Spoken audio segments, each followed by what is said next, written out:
Warning, Metal or Get the Fuck Out is intended for a mature audience even though it may not come off that way. The content herein are for entertainment only and not educational purposes. The hosts do not always know what they are talking about, but fake it very well. In closing, if you take your metal too seriously or have a stick up your ass, then by all means, please, get the fuck out.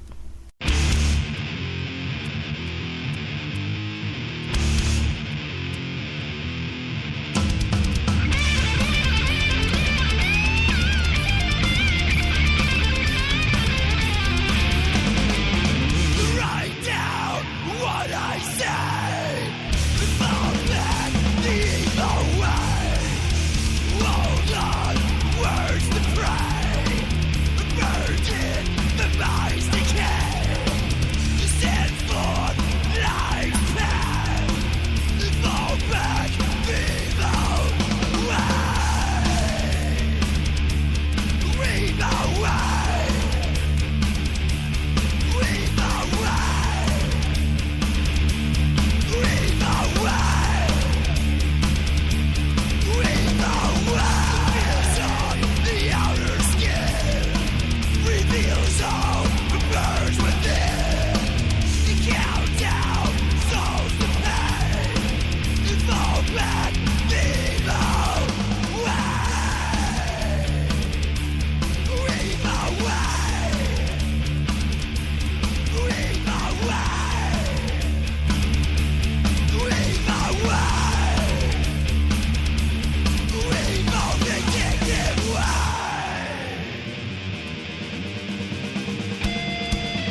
My servants break the land.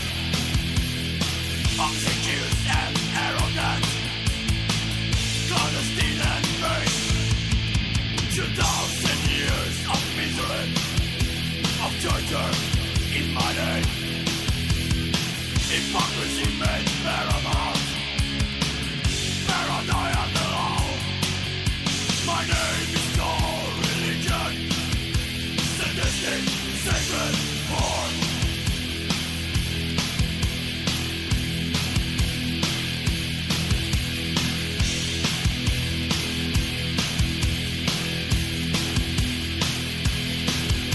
I twist the truth, I rule the world. My throne is called deceit. I am the emperor of lies. You revel at my feet. I wrong you and follow you. Your downfall is my gain. And do you play the psychopath and revel in my pain? And all my promise are lies. All my love is light. I am the politician, and I decide your fate.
As the biting wind howls and the night oppresses, a lonely figure enters the deep dark recesses of a cathedral made of iron, steel.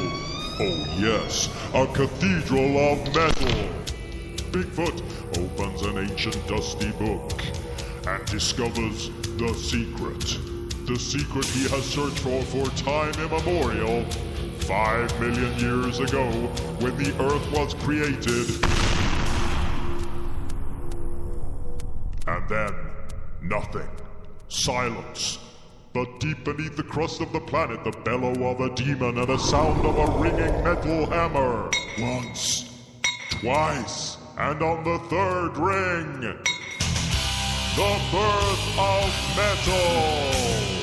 Metal Lord, get the out with Monster and Goo.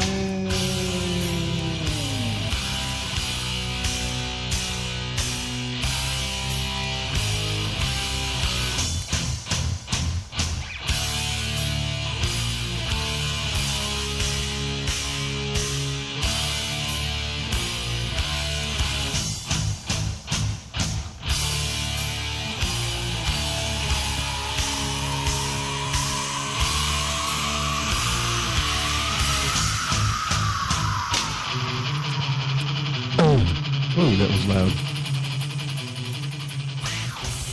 Holy crap. You there? Yes, sir. I wasn't ready for that. I was so caught off guard. I was too busy trying to tag you in a picture on Facebook. And it really threw me off. I had nothing set up. But it's a good thing I'm a professional. Because You are. it took me 2 shakes of a stick to get everything whipped together and ready to go. Right? I'm so proud of you. You should be proud of me. Proud? Like, what? I don't know. Is there anything you can equate it to? I've heard the term proud papa used. Who? Proud papa? Ah, shut up. Welcome to Metal or Get the Fuck Out, otherwise known as Metal or GTFO. I am your host for the evening. I go by the name of Lumber Squatch. Gentleman on the other microphone is Mega Goose. Please say hello to the good people, sir. Greetings. I think there might have been too much echo. Well, maybe not. I don't know. I'm getting a little echo on my end, too. Usually it goes away. Oh, there it goes. It's gone. It's gone. Oh, get it before it runs away. No? You're not going to get it? Oof. I really hope there's no first-time listeners, because then they left already. They left with the echo. Oh, I'm just cracking myself up over here, you know what I'm saying? Metal or Get the Fuck Out can be found at metalorgtfo.com. That's the main site that houses the podcast and other articles put up not periodically, but throughout the week. You can find us on iTunes. We are on the Stitcher podcast app for your mobile device, whether it be Android, iPhone, tablets, whatever. It's there. It's for you. What else? We're live every Tuesday night on Spreaker over at Spreaker.com. Just do a search for Spreaker.com/Radio Billy FM and then search out the Metal or GTFO show. And then you get to hear us live and in person and join the chat room with all one person right now. Right? They'll be here later. Hi, one person. Maybe some latecomers, some West Coasters and whatnot. Yeah, them West Coasters. And them Canadians, right? Hey. They're probably just all kind of stuck in their maple syrup. Can't move and fast enough to get to the shut up, Barry. Twitter. Listen, I know when to bail. I know when things are failing miserably, and just go. That's all you have to do. Just go. We're on all the social media sites, twitter.com/metal or GTFO, facebook.com/metal or GTFO show, and the email is the same at metal or GTFO show @gmail.com. There's a Tumblr. I know that. I think it's Metal or GTFO show as well on Tumblr, right? I believe it's correct, yes. So much Metal or GTFO. Oh, we're everywhere. Does anybody actually ever GTFO? No. No? Yeah. I hope not. Yeah, that would suck. Because then who would listen? Well, if they're not metal fans, then hopefully they get the food. Well, so you don't. You want to convert those people. So you really don't necessarily want them to get the fuck out. It sounds very, very culty. I don't know if I'm down with that. The whole conversion thing. I don't know. But the more people, the merrier. Right? Yes. Excuse me. I'm just coughing up a lung. You can go on with your part of the show. My part of the show, which is Metal Monday, presented by the fellas over at unappreciatedscholars.com. This week it was kind of a gag. Kind of a gag Metal Monday. They posted the video for Megadeth's Crush 'Em, which was wrestling superstar Bill Goldberg's intro for a short while. Was it? But the video was also, I believe, on a soundtrack to one of the Universal Soldier movies, because the video featured Jean-Claude Goldberg, Jean-Claude Van Damme. And I know that's his series. Wow. So, but yeah, the song is absolutely awful, which they, they knew when they posted it. So, kudos to you. We had a little Twitter discussion debate about it. I enjoyed it. It was as intended. So, good job, guys, and I hate you. I still say that song is better than the entirety of Super Collider. That was one of the points made, I think, on Twitter as well. That was me. I made that point. Me. Was it you? Yes, I posted it from the Twitter account, yeah. No, because I saw a comment by someone else with a different image. That's why I didn't remember you. Yes, well, that person was agreeing with me. Oh, yeah, okay. Because I'm agreeable. You are. I am. Did I miss anything else at the beginning of the show? Oh, let me tell you what we started the show off with, music-wise. Hey. For those who only listen to the podcast, we actually do half an hour of actual music, solid block of music before the show starts on Spreaker. This week I had Obituary Evil Ways, Aborted off Gormageddon with the Saw, Cradle of Filth Nemesis, Coffins, The Vacant Pale Vessel, Cataclysm, The Darkest Days of Slumber, and I followed it up and ended it with a cover by Sepultura of Motorhead's Orgasmatron. Ta-da! Hey, I always ask you this, I think, once a month, so I don't think I asked you yet for March, but have you gotten any update from Obituary with Kickstarter and everything? No.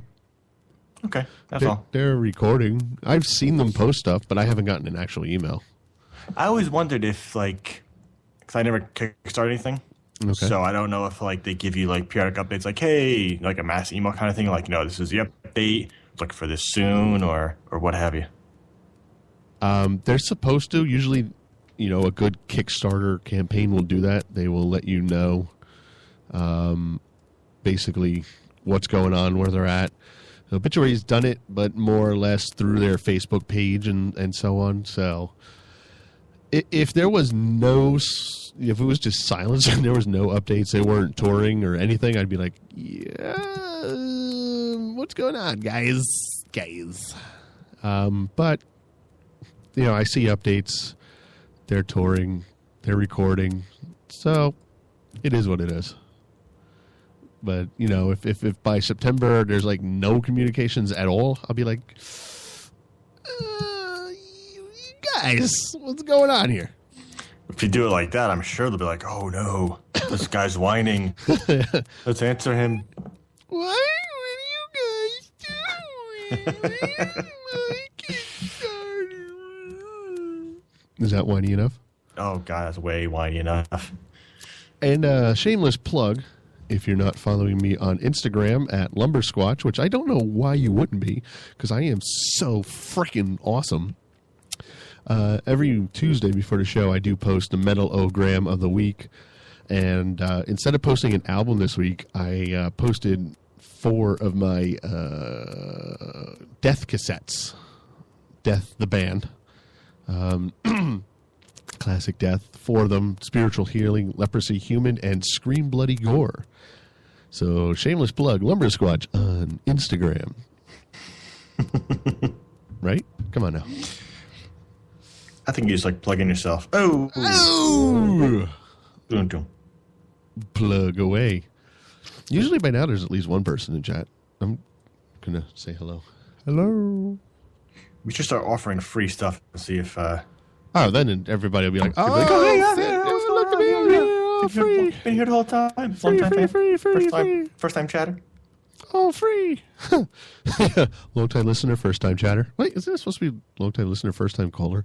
No, I'm just a chatter. Well, we don't have a call-in, so it has to be chat. Come on. Sorry, my feed was freezing on Facebook. I just like to look at the Camaro that you hate so much. I don't hate the Camaro. I hate the paint job. Let's clarify that here. I'm not a Camaro hater. See, the reason why I was almost late with the show is because Mega Goose was telling me how much he hated the paint job on a picture of a Camaro I took. It's a I don't remember. I think it was a 76 Camaro. I love Camaro. I just love Camaros, except for 80s Camaros. And this car is so close. It's basically the same car I had, my first car back in high school. And but the paint job mine was canary yellow, like Corvette yellow, same thing. But this one is brown, and it's tan. It's really hard to see. You'd have to find me on Facebook, but it's a typical 70s paint job, and it's awesome. The car is beautiful. I think it was going for 5 figures. I forget, $20-something thousand. It was mint. I just drooled over it.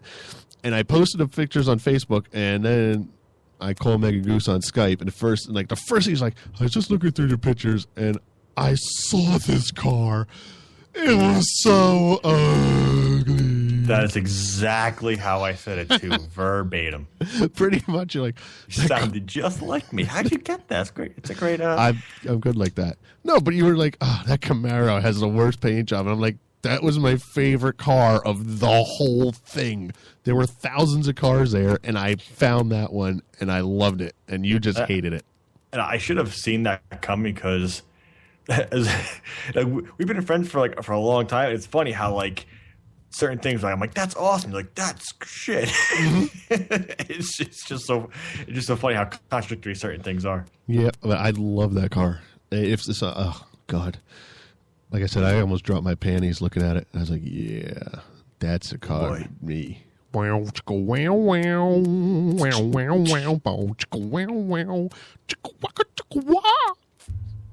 enough of that. Okay, what are we supposed to do now? We can do some news, and we can get to a little game I have for you. Oh, I love game. I have no idea what this game is. I'm so happy. I'm so excited. Not a whole lot of interesting news going on. There's some drama crap, and I will get into a little bit of that, but I didn't want to get too much into it because I could see myself whining, and I don't want to whine for everybody, but I will a little bit. And that would be this whole Kiss not playing at the Rock and Roll Hall of Fame. Specifically, Scott Ian defended Kiss's motion not to perform. He said on a radio show, I'm a fan, just like everyone else. And what I want to see, if I was going, the 4 original dudes back and make it one more time, of course I would, as a fan. But bands don't do things dictated by what the audience wants. A band would last about a year if that's how they worked. Scott would know that, too. The way you want, what's that? I said Scott would know about that, too. Exactly. There was a couple of just kind of contradictory things going on in that sentence, but it's not so much that he's defending them. It's just I heard Paul say, well, it was an interview, so I actually did hear him say it, but that they're going to the awards and they're accepting the award not on their behalf or from whatever committee assigns the awards and assigns the inductees, but rather for the fans, because the fans want to see him, the fans support him all these years and whatnot. But I find it funny that they can't play for the fans. It's not so much they won't play with Ace Frehley and Peter Criss. I mean, that's part of it.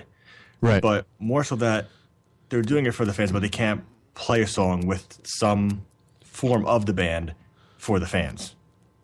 You know what I mean? I think it's kind of contradictory.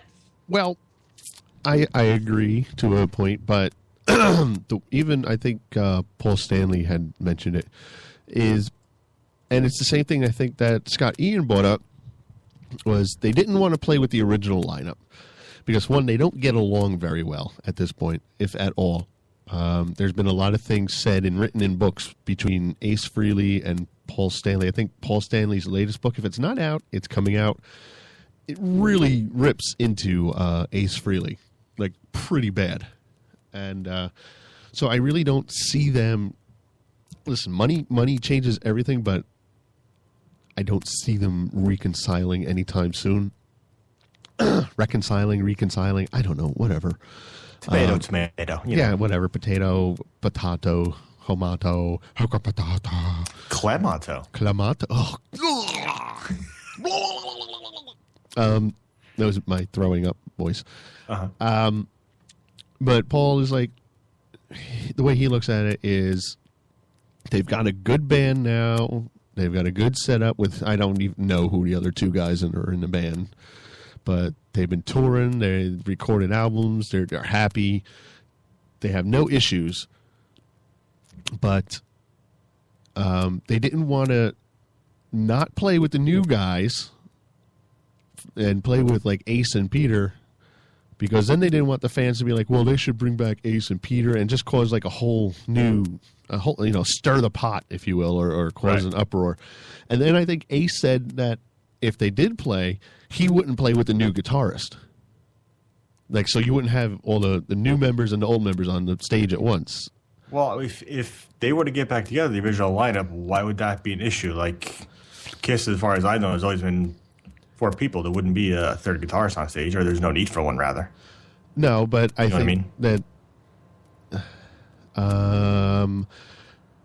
No, I know what you're saying. There's no third guitars, but there's also was never 2 drummers. So, if Kiss is going to the Hall of Fame and they want to play with Kiss now and not as they were, which is how people want to see them, because I think that's how they're getting inducted. I believe so, yeah. The original. Right, and I kind of see as... I don't care for Kiss at all, so it doesn't really faze me either way. But... I don't know. It's just too much shit, too much drama, and I don't care.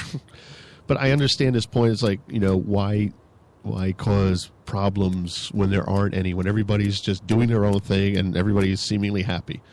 But I don't know if they're going to accept the award and Peter and Ace are going to be there. I think they could at least do that. I think they should bury whatever hatchet there is for, 5 minutes? Yeah, a couple photos and whatnot, and then call it even, call it a day. Right, but then again, you're going to be like, people will be like, oh, look, they were standing next to each other. There's going to be a reunion tour. People are stupid. They are. Not our listeners, though. They are the most intelligent, well-mannered, best-looking fans. Oh, amazing. Ever. Hot. More 3D movie news. We're definitely going for this one. It's in April. It's coming out, and no, I'm kidding. The Guns N' Roses 3D movie. Now, I bring this up for one reason and one reason alone.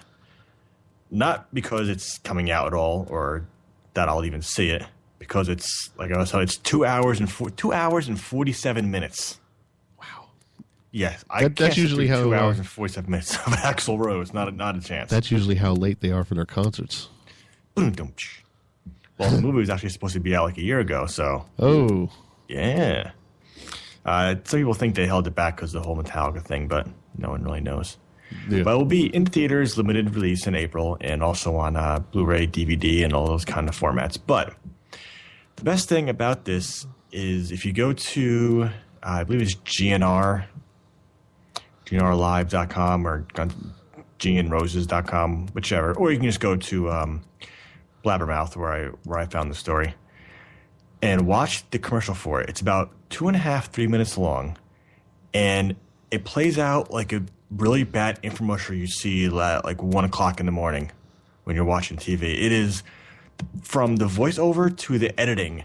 Like all the edits of the band are like they're making like crazy rock faces and doing stupid shit and whatnot. And the people in the audience, if the audience was so scary, it was a mix of people who probably weren't even around, right, when Appetite for Destruction came out, or they were they were at the prime and now they're not so much at their prime. Do you think that the commercial was done that way for a goof, or is it like something that's I don't think so. Serious? I think it's serious. I mean, it's not. It's not overly dramatic in the sense that a lot of the infomercials are, but it has that definite feel to it. And the guy who, like I said, narrates it sounds like he's narrating a late night TV ad. Check it out. Okay. Watch it. It's quite hilarious. I think you should post it. I will post it. I'll do that. I can do that. I'll do it during one of our song breaks. I'll paste it. I'll post it on Facebook. Wow. So now that the brief news is out of the way. Brief? We have our game for the evening.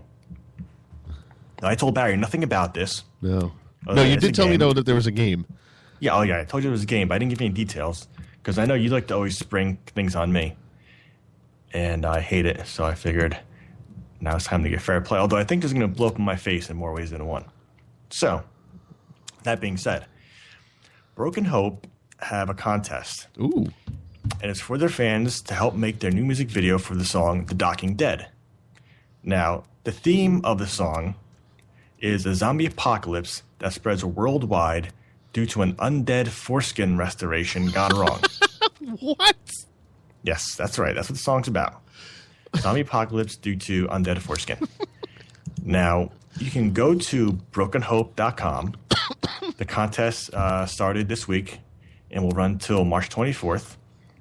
All the condition terms and all that kind of stuff is on the page. Right. brokenhope.com/video contest. The grand prize is VIP tickets for the winner and a guest, any Broken Hope concert on the Best in Brutality tour, merch, sign stuff, and all that kind of jazz. Now, the game, as I call it, is I want Barry to give me the premise. I want you to tell me what you would make for a video if you had the chance. Well, okay. Wait. Let's take a step. You're making the video. I'm making a video for Broken Hope or just a video in general? You're making the video for the song, and I want you to tell me how it would go. What the fuck if I know? Christ, now you're going to make me think? Yes. So, think undead, foreskin, zombies. Go. Well, first, is the foreskin getting reattached or detached? It's being restored. So I will say attached. We'll say attached. Who restores their foreskin? People are going to think this is a medical drama here. How would your video play out? Let's I'm going through it. I'm just picturing like an opening scene and there's like surgery. But where did the See, I'm a method actor and I have to know things. I have to know, where did the foreskin come from? What is its motivation? Who was the previous owner of said zombie foreskin? These are things that I need to know before I can like make even just an outline of a script. The previous owner of said foreskin was a man at an insane asylum who had I forget what the condition's called now.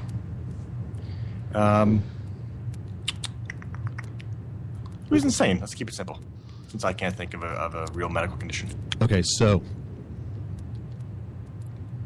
this foreskin gets reattached. Does the person it gets attached to turn into a zombie, or is it just the foreskin that's a zombie? Aha! See, that's where your creative freedom comes in. Is it the foreskin that's attacking people, or does it change the person into a giant piece of foreskin, maybe? Oh, see, that's not what I'm envisioning. I'm envisioning a guy wakes up in the hospital, right, kind of like 28 days later. Okay. And everybody's just like dead, and there's just shit it's all discombobulated, and stuff's not where it's supposed to be, and he's OCD, so he's just trying to put shit back. But he's got these urges in his groinal area, and he notices blood on the front of his gown as he's trying to put like the Band-Aids back into Band-Aids large. He's just, it's the whole OCD thing. Sure. And then all of a sudden his groinal area starts trying to lead him around, and he's like, whoa, what's going on here? He's like not sure if he's trying to do the Macarena or he's just like, all right, that was horrible. But, it starts leading him around. He has no control over it. And I just see him looking down in horror as like he's got this raging boner, but it's like a zombie boner because the foreskin was. Who came up with this idea? This is really hurting my head. And so, and this groinal zombie foreskin is taking control of him basically, but he's not a zombie. So it's like really weird. He's alert, but his fucking foreskin is a zombie? What? Who thought up this? You sure this is real?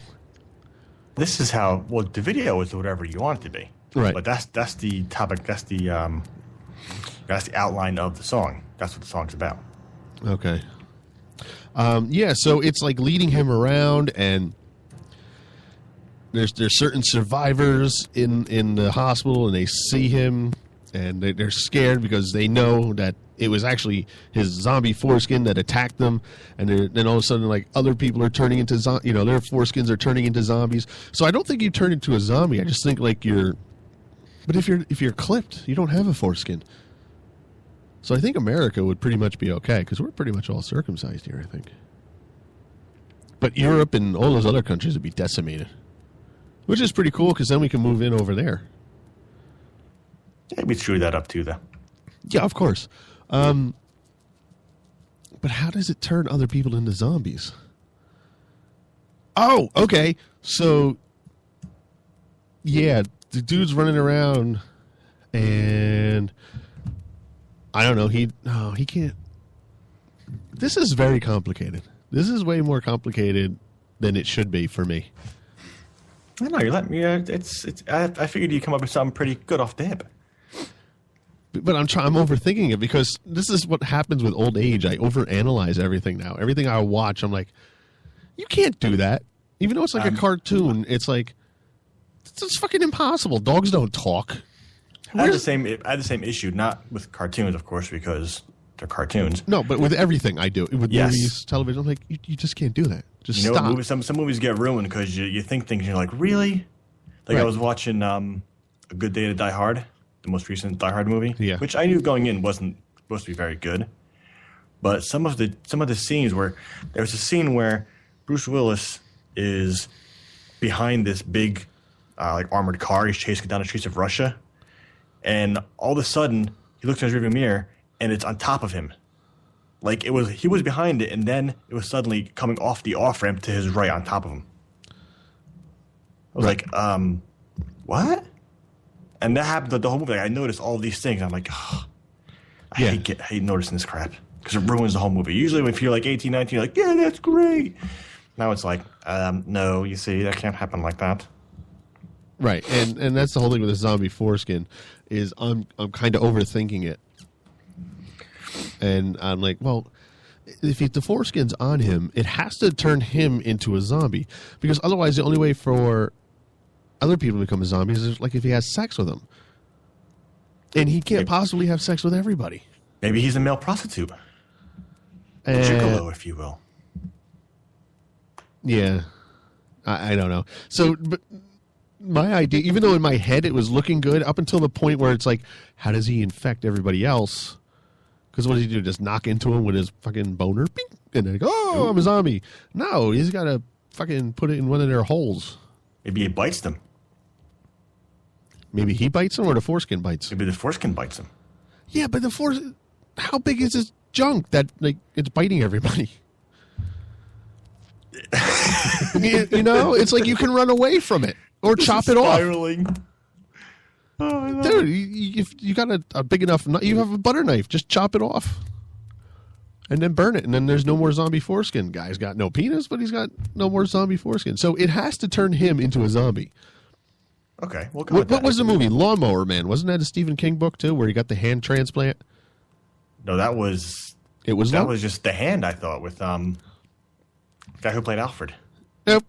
Guess what? What? Stop. Google search time. It was with Michael Caine. I know that. I'm pretty sure it was the hand. Lawnmower Man. 1992. A simple man is turned into a genius through the application of computer science. What? That's not the movie I was thinking of. I know it wasn't the movie you were thinking of. You were way off. Look up Michael Caine, The Hand. No! Shut up! Okay. This can't be the same thing. See, now, if you folks were live with us in the chat room, you can do a Google search and correct us and help us out. I know. Enjoying the fun. That's part of the fun. Todd's not there. JR's not there. Ralph's not there. Who else isn't there? No sausage party tonight. The store. He puts the gardener learning. No. I don't know. This is what I thought it was. There was another movie with Jeff Fahey.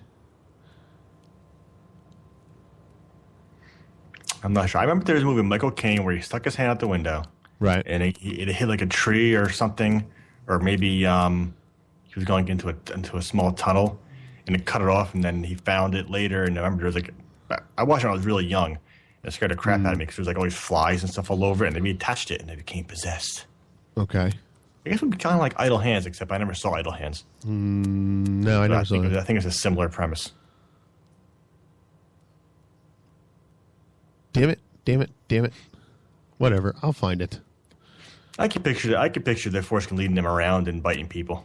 But it's because right, and that's what I was envisioning. Was like this dude Like, oh, his like whole fucking hips are just pushing forward, and he's like got this urge.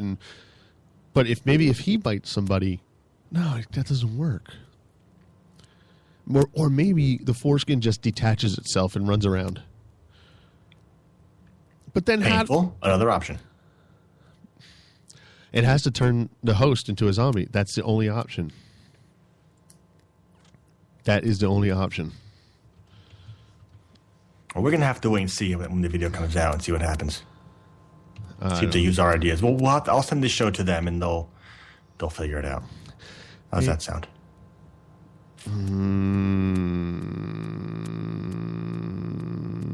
I don't know. I'm just confused. That just really threw me for a loop. Today's lesson, kids, don't surprise Barry with the game. No, not like that. Because, fuck. Body parts. Maybe this is the movie I'm thinking of. I bet you this is it. I bet you this is it. I bet you this is it. I bet you this is it. Mild-mannered head shrink gets into a car accident and gets a new arm courtesy of an executed killer. 1991, Body Parts. And I bet Jeff Fahey was in this. Damn it. That dude was like everything in the early 90s. Yeah, you could always just Google Jeff Fahey or IMDb. I am. Well, there you go. Oh, it's probably not even. Yes, it is Jeff Fahey. Movies now recently, and he's like still like kind of the same guy. Yeah, it was him. It's Jeff Fahey. Movie was Body Parts. There you go. Ta-da! So Should we move this program along, or do you want to? No, okay, but because now it's coming to me. I think it's kind of like Body Parts. It's like where, okay, the dude's got the foreskin, and like if he falls asleep or passes out or whatever, he's a zombie. And like people around him are dead, and they turn into zombies because he bites them or they have sex. I don't know, but he has no control. He has no idea. Or what he can do is he could be promiscuous, and in a similar fashion that you said, when he falls asleep, you know, the force can take control and has the sex with the partner, and then they turn into a zombie. Oh. Maybe that would be it. Mm-hmm. All right. Enough. I just can't do it. Go into your next segment. That was fun.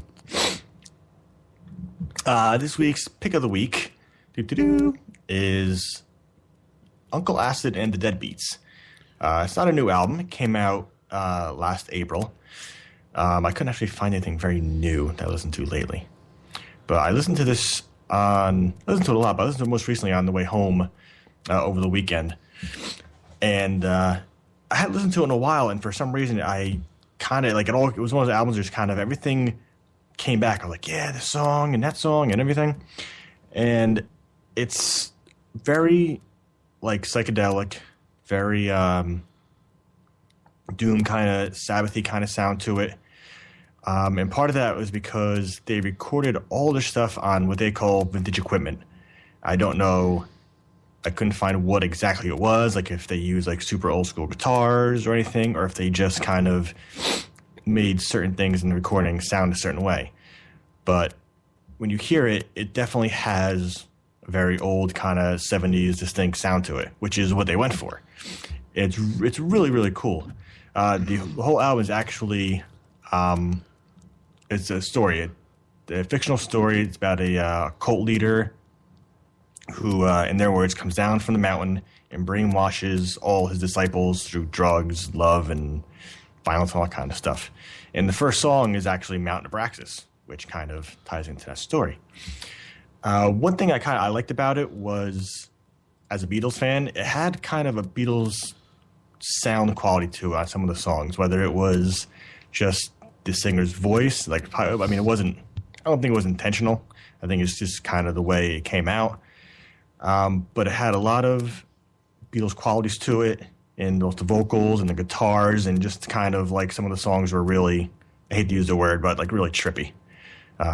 When you hear them, you'll pick it up, especially the one song called Death Valley Blues. It's, to me, it sounds almost like it could have been on a Beatles record, and you wouldn't have noticed the difference. But if you're into kind of that psychedelic doom era stuff, and especially like Old Sabbath and stuff of that nature, you should definitely check it out. The album is called Mind Control, and I believe you're playing Mindcrawler. Yep, that's what you had requested. That's my requested. Yay! So, I'm going to go think about Zombie Foreskin a little bit more because it's on my mind. But until then, here is Uncle Acid and the Deadbeats off their 2013 album Mind Control. This is Mindcrawler.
Uncle Acid and the Deadbeats off their 2013 release Mind Control, that was Mind Crawler.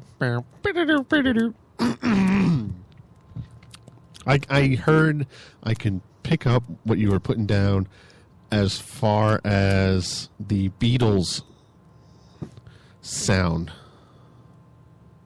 Yeah, I was right about something. Yeah, I don't know. I heard it in the vocal qualities. I think that's where I'm picking it up more than anything. Yeah, and it was kind of like maybe it was the harmonies. Could also be. You know, just the singing together and all that. Good song, though. Very trippy, like I said, very stoner rockish. Yeah, It's good stuff. Good stuff. Mega derp. I enjoyed it. You did. I want all you to enjoy it also. Yeah, all 10 of you. Oh my. Okay, what are we doing now? Our weekly review. Yay! Dun-dun-dun. That's the bumper for the weekly review. Nice. This week, what do we got? We got the new release from Carnifex, which came out this week. Yesterday, actually.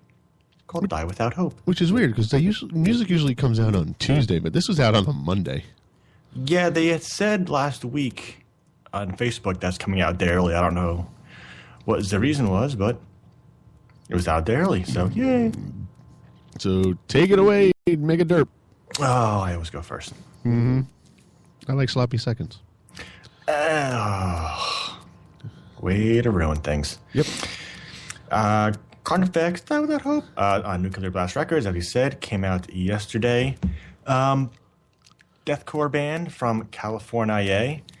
I was really looking forward to this album. I'm not a huge Carnifex fan, but I had given their stuff a listen to previously, you know, for research and journalism and all that stuff. And I wasn't too crazy about some of the earlier albums. It was, I mean, I know, you know, deathcore as a genre has its Detractors. I'm sorry? Well, I thought you were going to say it has like its detractors. Well, it has that, but it also has, you know, its characteristics. You know, the breakdowns and the chugga chuggas and all that kind of stuff. And their older stuff had it like too much for my taste. Like I don't hate deathcore. I like everything enough. You know, Right. To like it always like certain bands of a certain genre. There's always qualities about bands. That's why I'm not crazy about the whole genre thing. But anyway, the earlier stuff was really kind of fit the mold. This album kind of doesn't, you know, break the mold and doesn't, you know, shatter all these boundaries or anything like that. But it's definitely like an evolution, or maybe them maturing as a band. You know, one of those kind of things, whichever you want to pick, because there is a lot less of the, you know, signature deathcore characteristics in the album, and they added a lot more of other things. Like some songs have I'm getting all flummy. I think I'm catching what you got. Aw. Cooties on the mic. They got good guitar harmonies, like on the track we'll play a little later, Die Without Hope, the title song. There's a lot of back and forth harmonies on the guitar that work really well. Dark Days, I think, I have to check now. I fail at being prepared. They have organs Dark in Days, this. Yeah. they have pianos in it. Yes. Which organs, worked out. There was an organ or a piano? I think it was more piano. It's all organs. Just like organ. I do. The piano made it sound like, to me, it gave it such like an eerie kind of feel and vibe to it. It sounded kind of like a the name of the band I just lost it. Who's the guy with the makeup from Sweden or Norway? With the makeup. Immortal? No, Merciful Fate. Oh, King Diamond. Thank you. It kind of had a King Diamond vibe for some reason. That's what it made me feel like. Just that one part with the piano, not, you know, everything else. And I really like that. And with a couple other songs, if you listen to them, you might not pick it up if you listen to them on a regular stereo speakers or in a car. But some of them had like little industrial kind of sounds going on in the background, or had just other sounds going on and noises that kind of added to it. But you're not going to pick them up unless you kind of like. I had a pair of headphones on, and I picked a lot of that up. Right. And that, I really like that. You know, it brought other different feel to the album. Vocals, I didn't like all of them. Like when they had the lower, more growly parts, I really liked them. I think if I would have liked it more if there was more of that and less of the higher pitched kind of shrieking screams. I didn't.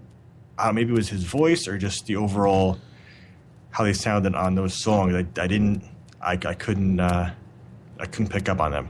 But the lower parts were great. Those were fantastic. Mm-hmm.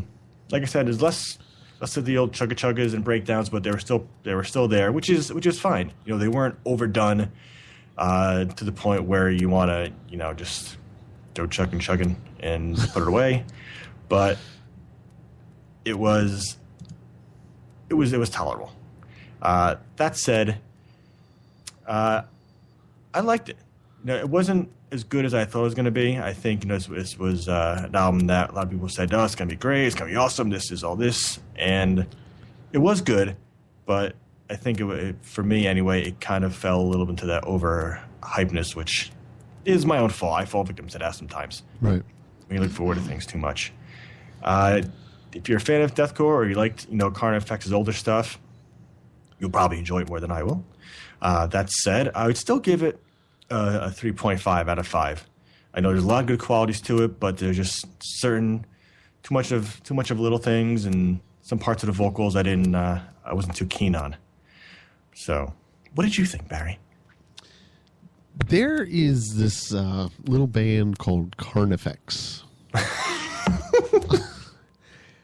I love your reviews. Go ahead, I'm sorry. And they just released this album. And like you, I noticed that there was a lot of hype around it. I think part of the hype was because in 2012, they kind of didn't call it quits, but they took a hiatus. And nobody was really sure how long this hiatus was going to be. And then towards the end of 2013, I think they played a couple shows and announced that they were doing a record. So it really wasn't that long. It was probably less than a year, maybe a year exactly, that they took off, which is fine. I think when they made the announcement, they were even like, hey, you know, there's nothing really wrong. We don't know if we want to continue or, you know, we all still like each other. There's no real drama. It's just, you know, this is the way it is. We're going to take a hiatus, take some time off, and see what happens. And they did, and all of a sudden they said, oh, look, here's our album. It's almost kind of like Behemoth. Like, they came out of nowhere. And then all of a sudden, like, I was like, oh, Carnifex is coming out with an album? Or they released a song. I was like, okay, that's kind of odd. Weren't they just on a hiatus? And then it snowballed from there. It's like, oh, a song about an album. Oh, it's great. I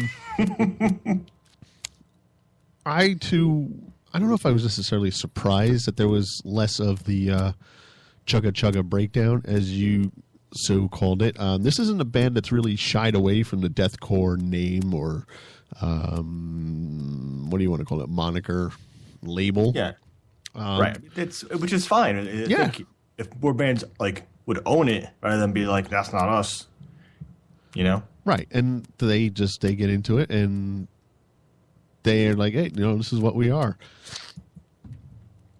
It definitely doesn't have, because even when you said it, I was thinking back to the songs I was listening to. I was like, okay, yeah, there really wasn't any of the deathcore breakdowns that you kind of expect, which is fine. Doesn't bother me. I like to see a band progress. I don't like to see them kind of stick into the same mold. And Carnifex has done that over their releases. They've switched it up. They've been deathier. They've been thrashier. And that's good. I like that. I like to see them try different things instead of just being the same fucking Slayer album after album. Unlike Megadeth, who just sucks. I did enjoy it. I liked it a lot. There was something missing for me, though, that made it... that didn't make... What was I saying? I don't know. I was missing something. I don't know what it was. I like the vocals. I like the guitars. I did like the piano. There was only like 2 songs that had the piano in it. I know the last song definitely had piano in it. See, I'm not good when I do this. I should write down the name of the songs as I listen to them. It was instrumental too, I think, right before the last song. Yeah, had it as well. And it's cool. It's different. It's the way it should be. But there was something that I don't know what, I can't put my finger on it, but it was missing. Maybe it was something with the recording, maybe? No, I thought it sounded great. It was a really well produced album. The musicianship was tight. It was technical without being over technical. Because I'm not really a big fan of super technical metal. But I'm gonna I want to, usually I'm like, I'm not going to listen to this again. I'm definitely going to listen to this again because I need to see if maybe what I'm missing is there and I just didn't catch it, or because I don't know what it is. It's like sometimes I'm like, man, what am I missing here? Or I don't know what it is. It's probably something you listen to a couple more times and it'll just kind of click. Yeah, it'll either be like, yeah, I love this, or yeah, this is okay. So for right now, all intents and purposes, I'd excuse me, I'm gonna have to give it a 3.5 as well, until I listen to it a couple more times. And of course, that can change. I think somewhere down the road we might do a revisit show. Yeah, we were talking about that. Yeah, we always talk about that, but it would be nice. But I don't even remember what I gave the album last week. What did we listen to last week? I really don't know. Oh, aborted brain or something. Artificial brain. Yes, artificial brain. Right. Yeah. What did I give that? I don't know. I don't know either. You're asking an awful lot of me. I know. I'm sorry. But it is a good album. There's just nothing bad about it. I just think for some reason it's missing something. I don't know what it is, and I can't go like, oh, it's only a 3 or a 2.5 because of that. Because it's not fair to like give them if I'm not missing something that I think is missing, and I don't know what it is. It's like maybe it was more hooks, maybe I was looking for more there weren't a lot of hooks in it. Now that you mention it, yeah, there was no kind of like one. There was one song that I really like. One we'll play, but there was no like other song where it's like that's the song. That's that's the track, whatever you want to say. And maybe that's it, but it is a really solid album. There's no reason to like. It's on Spotify. It's on Google Play. Listen to it. I can make your own opinion, of course, which is what we always tell you. But I definitely think you'll like it. That's for sure. It is heavy as fuck. For sure, it's heavy. Mm-hmm. It is pretty brutal. But I don't know. I don't know what it is. And it's quite possible it's not the band. It's more. It could be me, man. I don't know. I'll learn about watching you. Okay. So this week it looks like we're in agreement at a 3.5. Mm-hmm. Cool. Well, let's play some Carnifex. Let the people judge for themselves, shan't we? Yes, we shall. We're going to play the title track, Die Without Hope. Indeed. And then we'll come back in 5 minutes and 30 seconds or something like that. Oh, that's not it. I was playing the intro, stupid Barry. You Barry. Here we go. Bye.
Whoa. That button was really loud. You all right? Yeah, sometimes when I come back, I hit the button and it clicks and you can hear it in the recording. Oh, my. I don't like that. I try to be a little bit more professional. You know what I'm saying? We're all about the professionalism here. That was Carnifex off their newest release, Die Without Hope, and that was the title track, Die Without Hope. What did you think about that, Megaderp? I like that song. Those were my one of the songs I was most partial to on that album. I agree. I was quite partial to that one as well. There's something about the guitars. I don't think you call that a harmony or whatnot, but the way they played off one another, I thought was really good. Right, dude. Rock on, man. Words. Words. Now you... Oh, I got to stop smoking, even though I don't smoke. Okay. You said, hey, bro, you got to pick an album from the 80s that still holds up today. We say bro a lot, and we say it kiddingly, but I don't think I said it that time. Yes, you did. I got the text still. It said, bro. Okay. I believe you. He was like, hey, man, what are you doing? I'm partying, bro. Just like that. Mm-hmm. I remember. Oh, okay. See, you remember. I wrote all that out in a text. I know you Like did. the gurgling and everything. Yes, sound effects. We have a special app, Sound Effects Text. Mm-hmm. Duh. No, but I was actually kind of... I probably should have clarified with you. I thought you wanted, like, albums, plural, or bands, plural, but albums, plural. But you were looking should have asked. I picked one, but I have a couple. Okay, well, what's the one you picked? How about that? My pick might be a little obvious to you because I was singing it over the weekend, which was Operation Mindcrime. Oh. I should have known because you were playing it on Spotify. Yeah, that was also a giveaway, yeah. For some reason, we were playing Call of Duty. It popped into my head, and I was just singing it. See, when Barry and I play Call of Duty... I thought it popped into my head, and I was singing it, and then you were like, why did you even... Maybe, I don't know. Maybe that was the reason it popped into my head. I think that's why. Because thought implanter. But we tend to, like, for whatever reason, make up lyrics to metal tunes that relate to something that just happened in the game for whatever reason. It keeps us entertained, and it keeps, And that's all that matters. What's that? That's all that matters, my entertainment. Yeah, of course. Thank you. But, yeah, Operation Mindcrime popped into my head, or your head, whatever. And Sunday and yesterday and today, I couldn't stop freaking listening to it. And the funny part was, yes, I mean, the topic, of course, it holds up really well. But I was almost singing, like, every song, like, word for word. And I have listened to this album probably, as scary as it is to say, like, at least 15 years. Probably more. I'm like, how do I just remember all these lyrics and all these words, like so easily? Do you know why? It's because when those albums came out, we didn't have all the distractions that we have nowadays. And those albums came with lyric sheets. And I used to sit there and put my cassette in, whatever it was, open up the lyric sheet, and just read along with the song. And you would play it over and over again. You would know the words, and you would just, get the rhythms and everything. Now it's like you buy your MP3, you put it on. Oh, here comes another band. You buy another MP3. You don't digest music nowadays, as far as I'm concerned, in my humble opinion, like you did back when we were the powerhouses of the music purchasing sector. What? What? I see what you're saying, and you're not wrong. I'm sure that is definitely definitely part of it. Right. But it was just so weird, and I think that's probably the only Queensrÿche album I actually ever owned or bought. Because after that was the one with Silent Lucidity on it, right? I'm not sure, but I think Operation Mindcrime was the only one I had too. Yeah, and I saw the. Oh, it was Revolution Calling. I was singing Revolution Calling you for some reason. Yep. I don't know why, but Does it matter at this point? It doesn't matter. Look what I brought you happiness for the over weekend. You spawned this episode. So what was I saying? Oh yeah, I saw Operation Live Crime where they performed the whole album live. You did? I did. Ugh. It was a good show. I don't remember who they played with, but I'm sorry. It was a good show. I don't regret seeing it. It was great. Mm-hmm. They were great, and I had a grand old time. Yeah, you went there with the assless chaps. It was fucking phenomenal. Oh God, I still have them. All right, go on.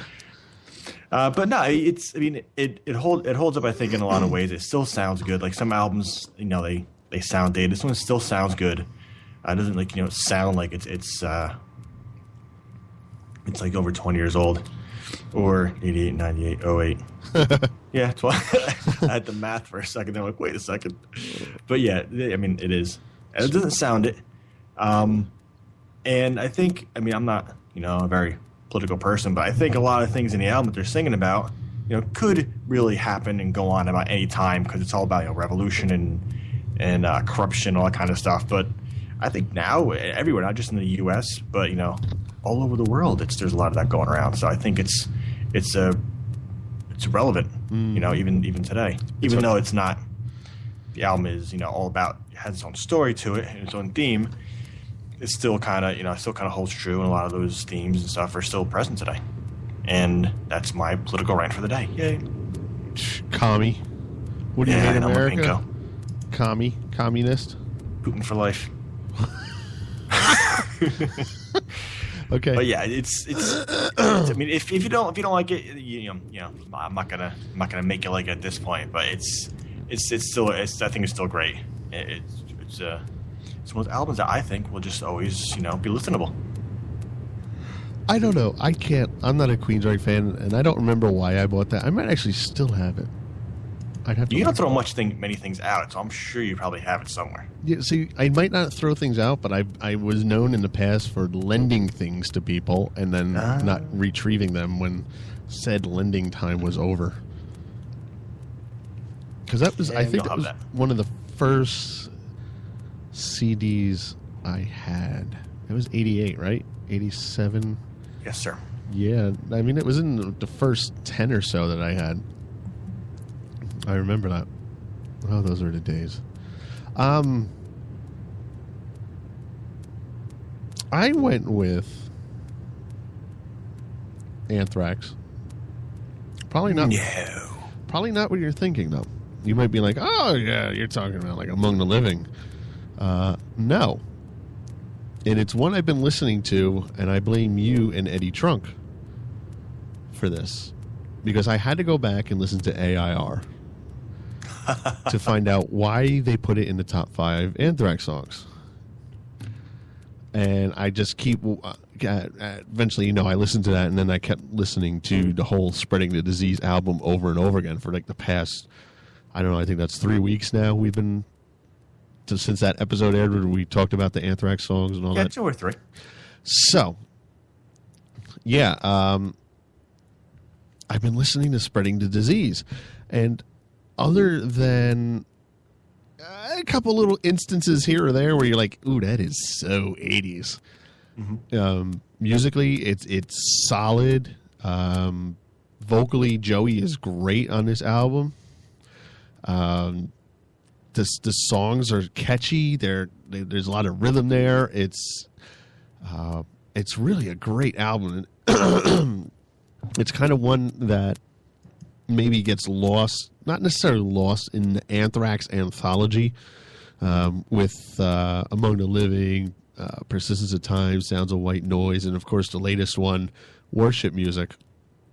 But there's a lot of like just great thrash songs on this. Even I'm still debating whether AIR needs to be in the top 5 Anthrax songs on that metal show, but that's their show, so whatever. But you go from AIR to Madhouse, Stand or Fall, Armed and Dangerous, and Medusa. Medusa's such a great song. That is a very good song. It's so awesome. And Armed and Dangerous is great, too. Mm-hmm. So, yeah, when you sent me that message, you're like, pick a fucking album, douche. I was like, okay, I can do that. I exact words. Right. Well, I speak for you through me. You paraphrase. I understand. Right. And that's my job. This came to mind because it's what has been on my Sonos, on my Google Play the most the past 3 weeks, easily. Because it is such a solid album, top to bottom. And AIR, yes, is a great song. I admit that. But still, debatable whether it's top 5. So, I suggest you to just forget the Operation Mind crap. Just go straight to spreading the disease. I will not forget it. You will forget it. What? Forget what? I said I will not forget it. I'll stand by that one. You can stand by it. Because obviously Operation Mindcrime did something to me for me to be able to sing at least 2 songs off of it. That's true. Revolution calling you. Well, that was kind of their big song off that album, I think. Was it? I thought Operation Mindcrime was. I think they had videos for both, so it could be a little of both, What's a video? These things. I don't know what I'm going to play here. So there you have it. Anthrax, Spreading the Disease, and Queensryche, Operation Mindcrime. And that's just for those of you not in the know, that is the original Queensryche, not the one of the 2 that's out there now. Yeah, I wasn't going to go into that because I honestly don't know what the hell's going on with that. We touched on it a while back. Yeah, it's that album, that lineup. That's all, folks. You rascally wabbit, you. What am I going to play at the end? Hey, don't forget, which I was actually looking at before during one of the breaks, is March Metal on Amazon. Yes, I tweeted about that. I know, and I remembered and I looked it up. $5.99. It's also on Google Play, by the way. Is it? I don't think they're $5.99. I think it's kind of a scattering of prices. Right. But yeah, both Amazon and Google Play, and probably a lot of other places you go to will have a March Metal sale going on. So if you're looking to pick up some stuff, check out Amazon, check out wherever you buy. I'm sure maybe even iTunes will have something. You can get the newest Death Angel for $4.99, newest Testament $3.99. The newest Megadeth for free. Actually, they're paying you to buy it. Wait, on Amazon? Yeah. Well, it's $5.99. Well, I mean, but in the Testament, $3.99? Yeah. Dark Roots of Earth, $3.99. You can get good Megadeth album, Peace Sells, but Who's Buying or Rust in Peace, both for $5.99. Interesting. Skeleton Witch, $5.99. New Anthrax, $5.99. Seems like a majority of albums are $5.99. Right. Guar, Scumdogs of the Universe, which I probably could have easily went with, but because I've been listening to Anthrax, I went with that. And it's neat because on Amazon it's broken down by genre, so I'm looking through thrash, and there's Battle Cross, $5.99. I know that's such a good album. Is it? You said you weren't crazy about it, but I listen to that album like almost every day. It's so goddamn good. Really? I have to give it a try because I've heard a lot of good things about it outside of you, and I don't trust your opinion anyway. I don't blame you. I know. Death metal, Amon Amarth is there. New Cataclysm, New Revocation, Rivers of Nile is in there. So there's a lot of albums out there. Oh, Cattle Decapitation. That album is so phenomenal. There is a lot there for sale if you're kind of penny pinching, instead of spending the $12 for one album, now you can spend $12 and get 2. In the Minds of Evil is there from Deicide. Mm-hmm. At the Heart of Evil, Immortal for $3.49. Yeah. I just there's Testament for $3.99, like you said. A lot of good stuff. Yeah, I'm actually like, oh God, I'm just adding all this stuff up in my head, how much it all costs, what I want. The new I can't find it now. I'm not gonna think of it, but Black Tusk is there, $3.99. Motorhead, like you said. Did I say Motorhead? A lot of good stuff, a lot of new stuff, some older stuff. It was a good mix. Mm-hmm. So with that, I think we should bid farewell. We shall bid you all adieu. Adieu. Until next week. Do we have a review for next week? I'm thinking maybe the new The Strage, or there's another album that I found that sounded really good. I haven't listened to it all yet, which is a band called The Rib Spreader. Oh, wow. And the album's called Meat Hymns. So that alone bears listening to. But there was a lot of good stuff that came out.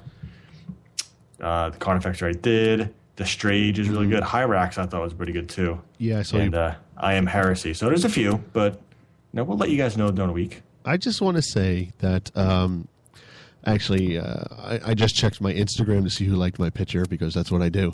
Oh boy. Axe Slasher. We all know Axe Slasher. Yes. Right?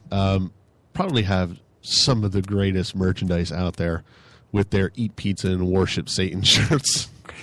They really do. The front is just a pizza pentagram, and it's beyond phenomenal. I just love it. They are so, how should I say, they're not serious when it comes to this stuff. It's awesome. Mm-hmm. Like, they just have such a great, I don't want to say aura, because that's pretty stupid, but it's like they just get it. They really do. I like it. The new Anthrax Anthems is also $5.99. See, that should be less because it's only 6 songs. I wouldn't disagree with you there. But that is a great covers EP. Great. So we'll have reviews, we'll have news, we'll have other assorted musings. I want to try to get somebody on the show. I don't know who, though. I'd like to talk to somebody. It'd be different. You know what I'm saying? I concur. Worship Music, $5.99. Sold. You just bought it? No, I bought it. Almost their whole catalog is on sale, to be honest. Yeah, I know. I saw that. So go pick them up if you don't have them all. All right. And we'll say goodbye and talk to you next week, right? Absolutely.